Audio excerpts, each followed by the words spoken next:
کے گھر پر کعبۃ اللہ پر 360 بت رکھے ہوئے تھے، اور زنا کرنے کے لیے جب کوئی عورت نہ ملے تو وہ بکریوں سے اور جانوروں سے تک زنا کرتے تھے۔ اخلاقی گراوٹ کتنی تھی۔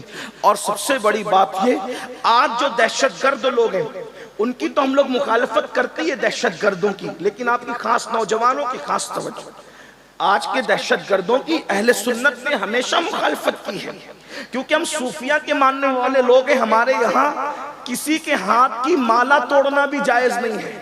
تو جب ہاتھ کی مالا توڑنا بھی جائز نہیں ہے، ارے مالا ٹوٹتی ہے تو موتی بکھرتے ہیں۔ آپ کی اگر توجہ میری طرف ہے تو ادھر سنیں، بھیا بات نہیں کریں، توجہ اس طرح، وہ حضور کا ذکر ہو رہا ہے، کوئی کسی کا ذکر نہ کرے، بس اب یار کا ذکر ہوگا بس، اور کسی کا ذکر نہیں۔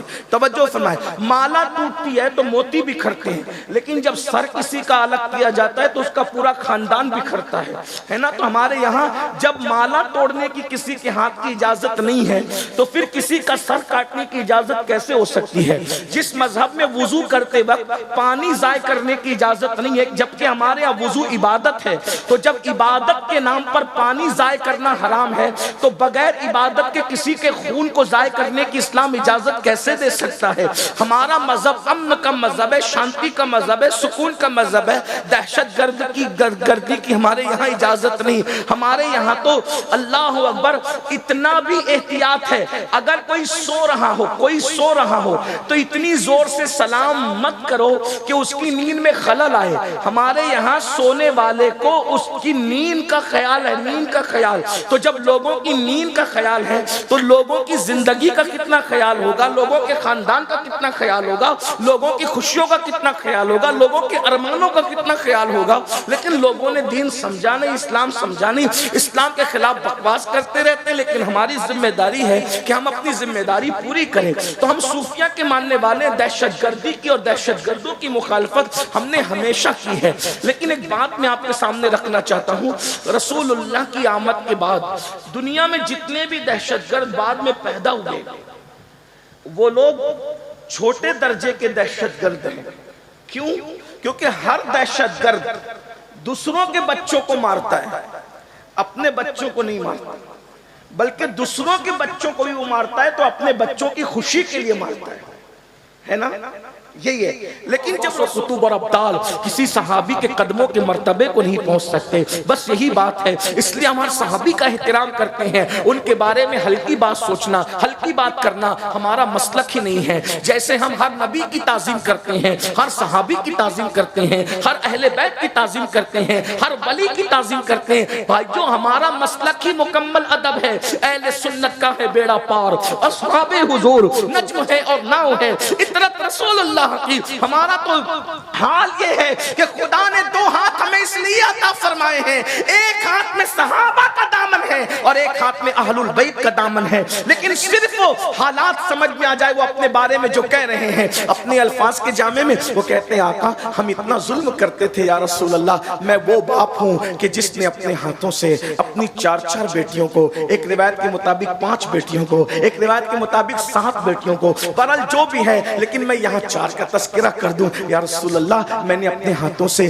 اپنی 4 بیٹیوں کو زندہ دفن کیا ہے، تم بھی بیٹیوں کے باپ ہو۔ الحمدللہ میرے گھر میں بھی سیدہ کی 2 کنیزیں موجود ہیں۔ اللہ اللہ، اندازہ کریں بیٹوں سے زیادہ آج مسلمانوں کو بیٹیوں سے پیار ہے۔ آئیے میں آپ کو بتاؤں اس کی وجہ کیا ہے۔ اس کی وجہ صرف میلاد النبی ہے۔ اگر مائیں اور بہنیں میری گفتگو سن رہی ہیں تو وہ بھی بڑی توجہ سے سنیں۔ ارے یہ ٹی وی چینلوں پہ بیٹھ کر اسلام کے خلاف بکواس کرنے والوں کے بہکاوے میں آنے کی ضرورت نہیں ہے۔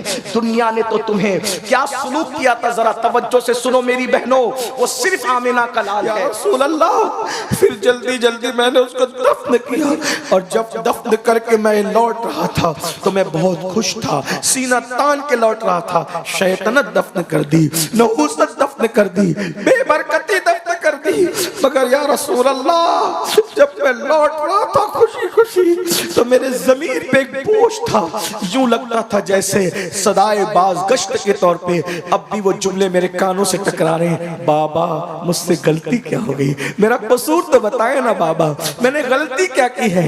یہ منظر سن کر کے حضور اتنا روئے کہ داڑھی آنسوؤں سے تر ہو گئی، پوری محفل میں ہچکیوں کی آواز آ گئی اور وہ صحابی بھی روتے روتے ہچکیاں لینے لگے۔ جب انہوں نے اپنی داستان علم کو ختم کیا، حضور علیہ السلام سر نیچا کر کے رو رہے تھے، حضور علیہ السلام نے آنسو بھرے چہرے کو پھر صحابہ کے سامنے بلند کیا اور پھر اس کے بعد میرے آقا نے ارشاد فرمایا، لوگوں جب تک میں نہیں آیا تھا تم نے جو چاہا کیا ہے، اب میں بیٹیوں کا غمگسار بن کر، بیٹیوں کا سہارا بن کر، یتیموں کی آواز بن کر، بیواؤں کا مددگار بن کر دنیا میں آیا ہوں۔ اب بیٹیاں دفن نہیں کی جائے گی، بیٹیوں کا باپ اور میں محمد جنت میں اتنے قریب رہیں گے جیسے یہ دو انگلیاں قریب۔ نعرہ تکبیر، نعرہ رسالت، آمد رسول کانفرنس، بیٹیوں کا باپ اور میں محمد، بیٹیوں کا باپ اور میں محمد جنت میں اتنے قریب رہیں گے، اتنے قریب رہیں گے جیسے یہ دو انگلیاں قریب ہیں۔ اللہ کے رسول علیہ السلام فرماتے ہیں اس پر جنت واجب ہو گئی جو بیٹی کی پیدائش پر خوشی کرتا ہے، اچھا نام رکھتا ہے، اچھی تربیت کرتا ہے اور اچھے گھرانے میں اس کی شادی کر دیتا ہے۔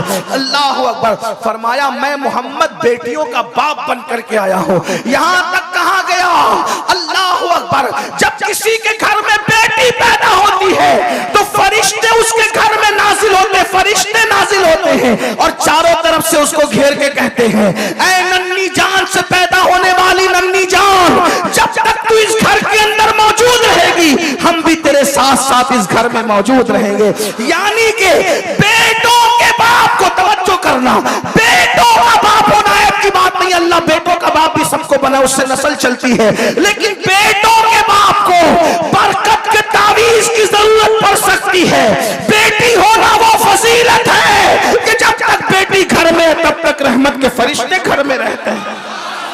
یہ بیٹی ہے۔ اللہ اکبر۔ اندازہ فرمائیں۔ اب آپ سے پوچھتا ہوں، وہ مسلک کے لوگ جو میلاد کے منکر ہیں، میں کوئی گالی نہیں دے رہا ہوں لیکن ذرا غور کرو مولوی صاحب، آپ میلاد کے منکر ہو، اگر آپ بیٹی کو سینے سے لگا کے ماتھا چوم رہے ہو تو یہ آپ کے دارالعلوم کی محنت ہے یا میلاد النبی کا انقلاب ہے؟ کیا ہے؟ اگر دوسرے کسی مذہب کا انسان، اگر کسی دوسرے مذہب کا انسان اپنی بیٹی کو اپنے سینے سے لگا کر کے، لوگ کہتے ہیں کہ ہم مرد کے لیے کیا کہتے ہیں؟ ہی کہتے ہیں، اور عورت کے لیے کیا کہتے ہیں؟ شی کہتے ہیں۔ اس کا مطلب اسپیلنگ بڑھ گئی نا، تو مطلب ہم عورتوں کو بڑا ہوا مانتے ہیں۔ میں نے کہا ہاں آپ نے تو زندہ دفن کیا تھا۔ یہ ہی اور شی میں اگر آپ ایک لفظ بڑھا کر عورت کی عزت کا اظہار کرتے ہیں تو یہ صرف آمنہ کے لال کی آمد کا صدقہ ہے، میلاد النبی کا صدقہ ہے۔ آج جو بیٹیاں پوری دنیا میں جا کے تحقیق کر لو، مشرق سے لے کے مغرب تک، اگر آج بیٹی جل نہیں رہی ہے، اگر آج بیٹی دفن نہیں ہو رہی ہے، اگر آج بیٹی کی ذلت نہیں ہے، اگر آج بیٹیاں عزت پا رہی ہے، اس کا ایک ہی سبب ہے، میلاد مصطفیٰ صلی اللہ علیہ وسلم۔ میلاد مصطفیٰ صلی اللہ علیہ وسلم، یہ میلاد کی محفل ہے، یہ میلاد کی برکت ہے، بیٹیوں کو عزت ملی۔ حضرت کوئی غلطی ہو تو معاف کر دینا، یہ ہم لوگوں کے لیے جبکہ ہم دین کی خدمت نہیں کر پا رہے، لیکن اپنے رسول کے لیے کیا ہوا مسلمانوں، میری قوم کے جوانوں کیا ہوا؟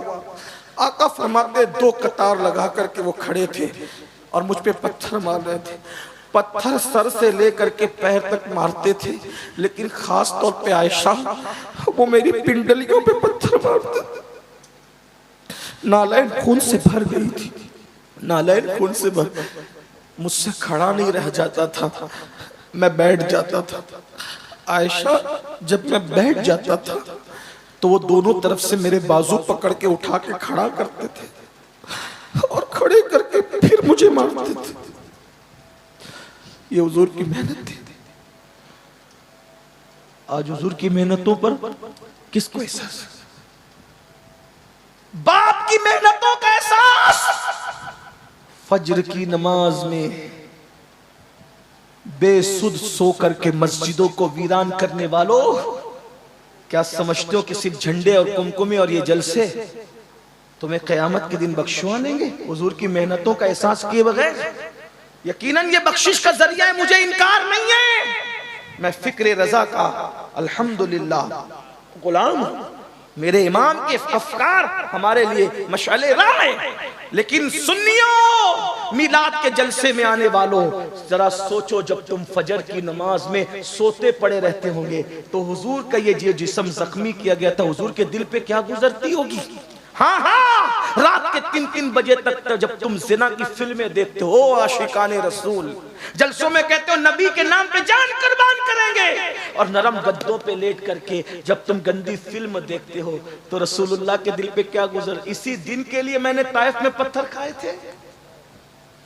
عورتوں کے ساتھ ناجائز تعلقات قائم کرتے ہیں آج کل کے لڑکے اور لڑکیاں، عورتوں کو پاپ کی نظر سے دیکھتے، آپ مردہ رسول کا کلمہ نہیں پڑھتے، آپ اس رسول کا کلمہ پڑھتے ہیں کہ آپ کا لمحہ لمحہ ہمارے رسول دیکھ رہے ہیں، اللہ کے اذن اور عطا سے دیکھ رہے ہیں، وہ ہماری جانوں سے زیادہ قریب ہے۔ بتاؤ جب کوئی محنت کرتا ہے، یہ صرف جلسہ محنت سے سجا، اگر اس جلسے کو خراب کریں گے نا تو جلسہ بنانے